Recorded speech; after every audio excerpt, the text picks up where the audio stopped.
seen émission ñaq jariñu ak Lac Rose TV ku am métier du daanu di góorgóorlu ci bi cëri nangoo daan doole fala mëne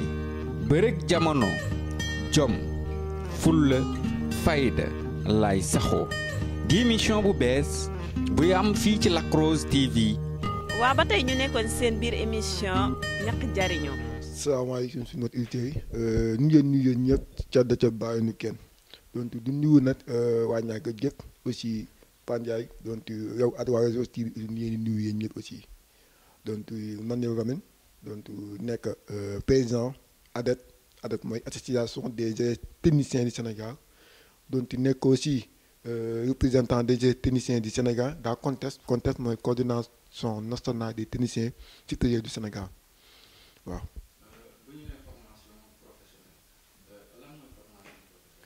waaw hélas donc yaakaar naa ne avoir na wax ci formation professionnelle parce que ñu xam enseignement yow mooy enseignement technique yow mooy enseignement général yow mooy enseignement supérieur donc Sénégal benn enseignement noo si am ni enseignement supérieur donc mais après ci biir yenu séparé affaire yi anti yooyu enseignement général anti yooyu enseignement technique donc anti yooyu enseignement supérieur mais enseignement supérieur daanaka moom la dootee noonu la dootee ñaar ñii si yëpp. donc enseignement général ministre de l'éducation moo ko yore enseignement technique donc ministre de la formation professionnelle et artisanale moo ko yore donc enseignement supérieur nag enseignement supérieur donc ministre de enseignement supérieur aussi moo ko yor yaakaar naa yow mooy enseignement yi mais nag donc ci biir enseignement technique nag daa am enseignement technique et formation professionnelle donc ministre de formation professionnelle et artisanale moo ko yor mooy enseignement technique et formation professionnelle donc enseignement technique mooy yem mooy enseignement technique ay série comme si li ñu faral di gis ci suñu zone bi ay T yi yéen faral di gis donc SR te or que ne am na yeneen série yu am yu ci mel ni T1 T2 S3 S6 S5 yooyu noonu ay enseignement yooyu ñuy tudde enseignement technique mais ñu am formation professionnelle donc formation professionnelle mooy yem mooy formation yooyu doon mais ay niveau yooyu doon am na niveau CAP am na niveau BP am na niveau BT am na niveau BTS donc yooyu mooy formation professionnelle. waaw man yaakaar naa ne dinañ nekk xale bu ndaw donc dana doon force ay affaires yi nii tidd ay ordinateur ndax dinañ def ay dinañ jànni seen cinquième yaa dee daan defee ordinateur donc nekk si rek loolu dina amee BFEM ne man na xam man dañ genre nit yaa nit yi nekk day xam sa bopp ma xam man sam mooy sama yoon day man dekki tëndit mooy sama nekk sama yoon après nag donc ci yaa déposé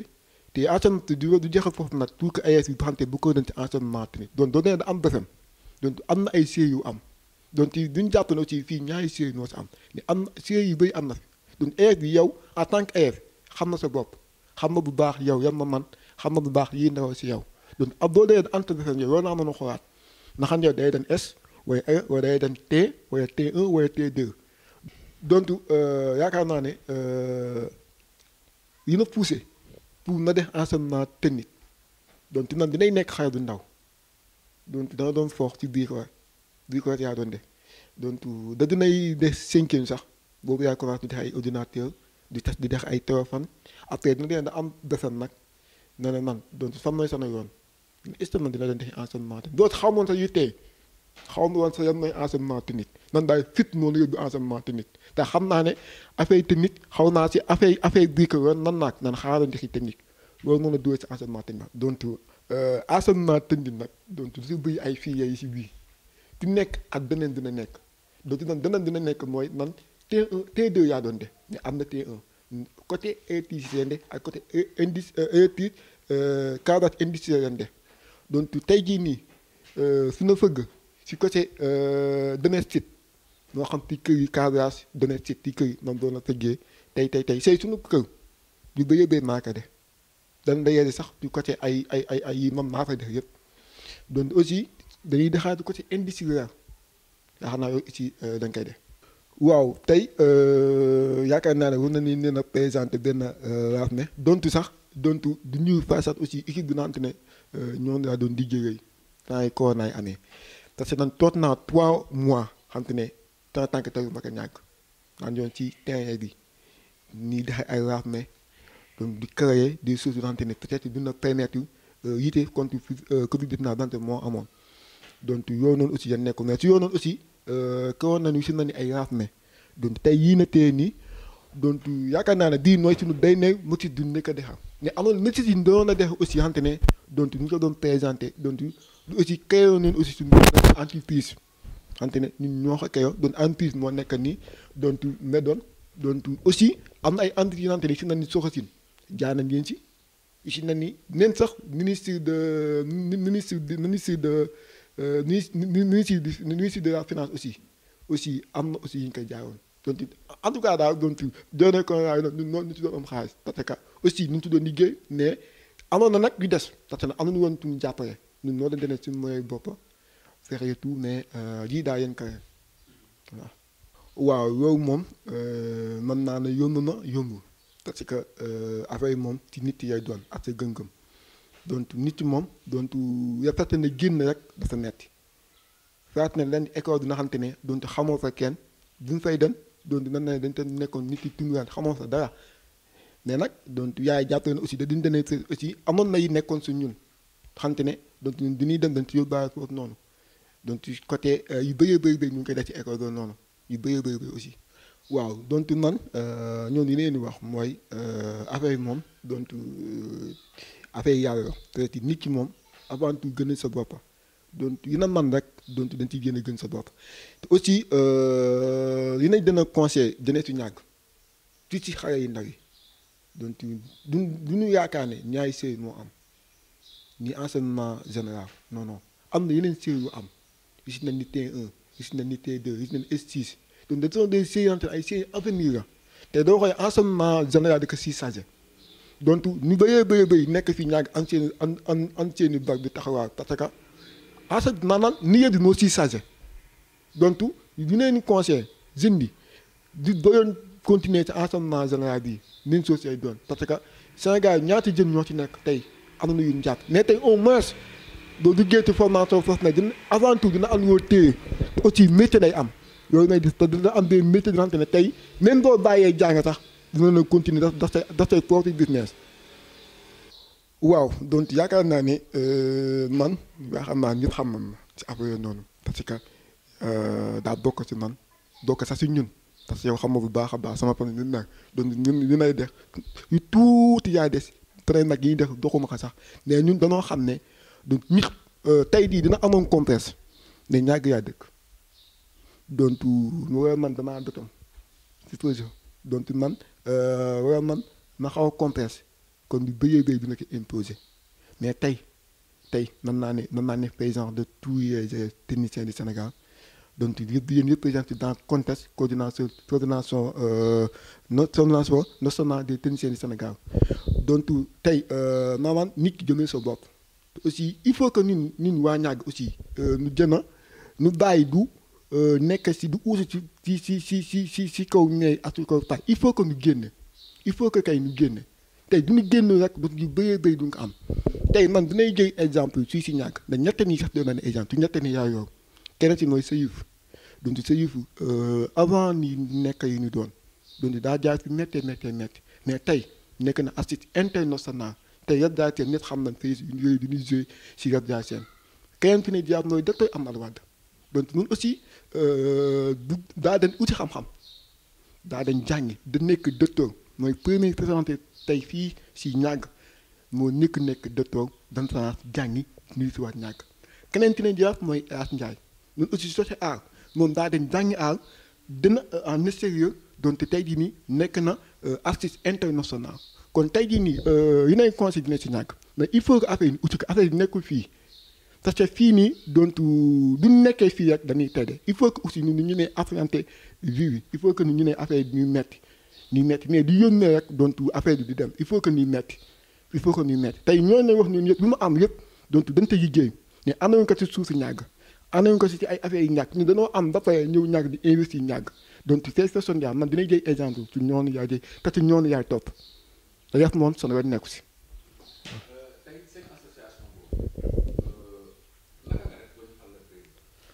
waaw donc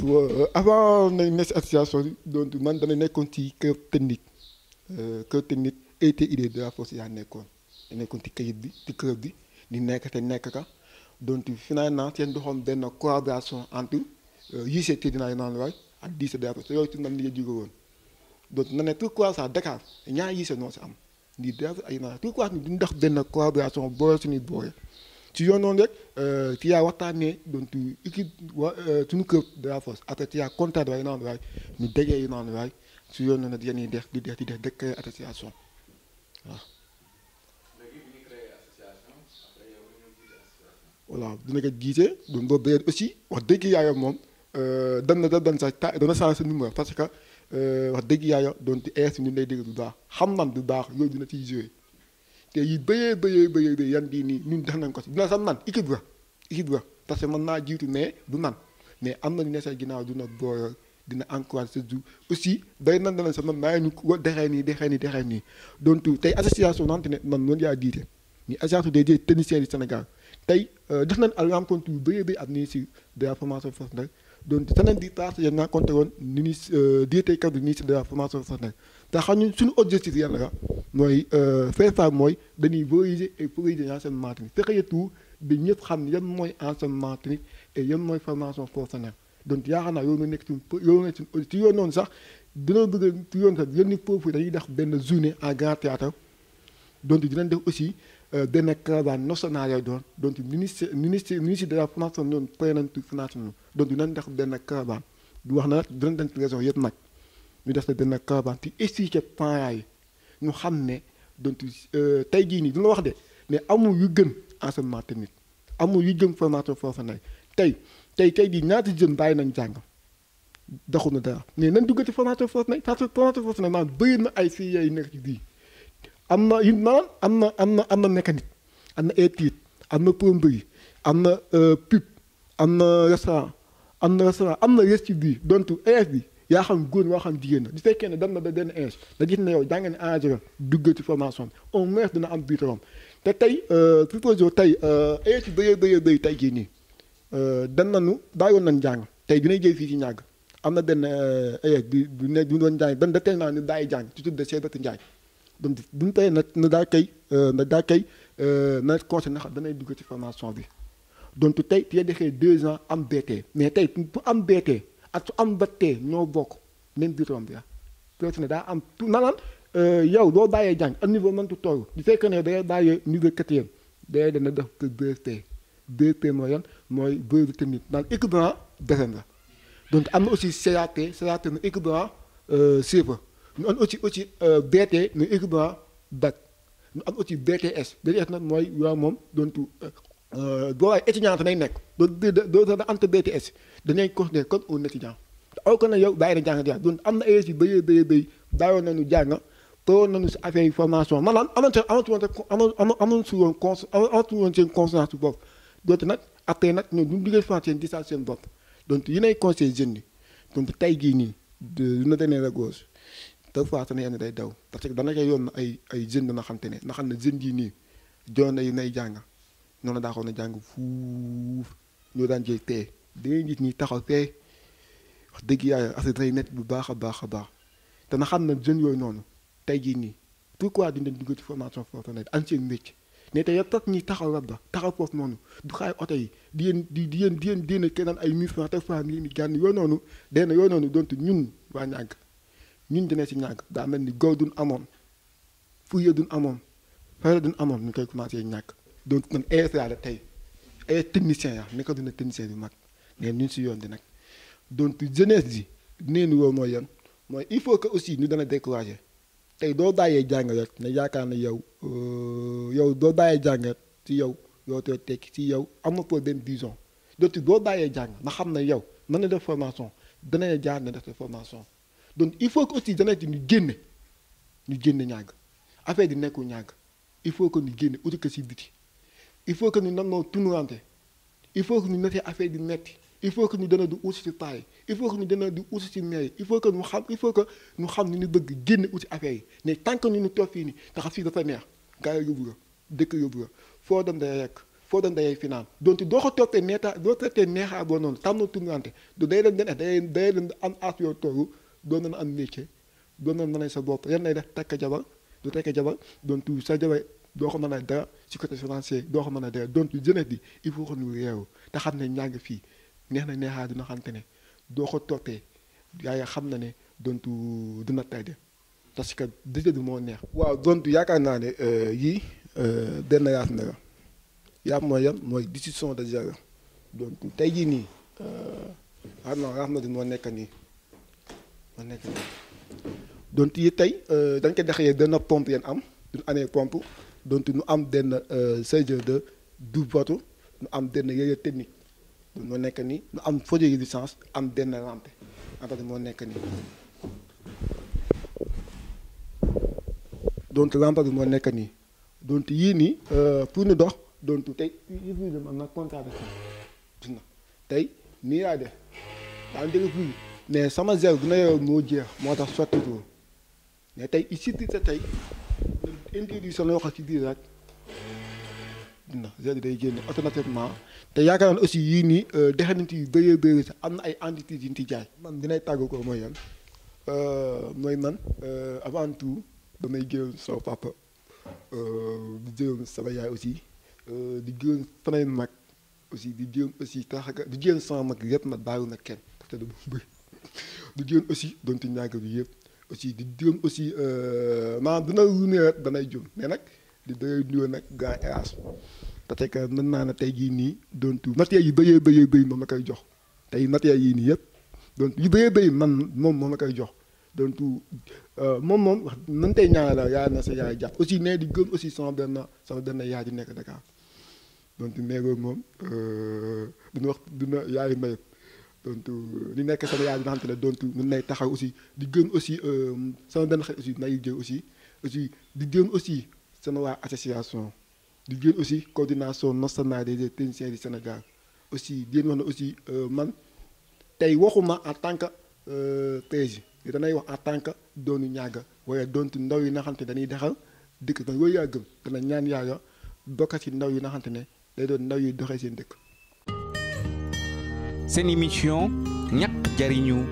ak Lac Rose TV ku am métier du daanu di góorgóorlu ci bi cëri nangoo daan doole fala mëne bërëg jamono jom fulla fayda lay saxoo di émission bu bees buy am fii ci Lac Rose TV. waa ba tey ñu nekkoon seen biir émission ñaq jariñu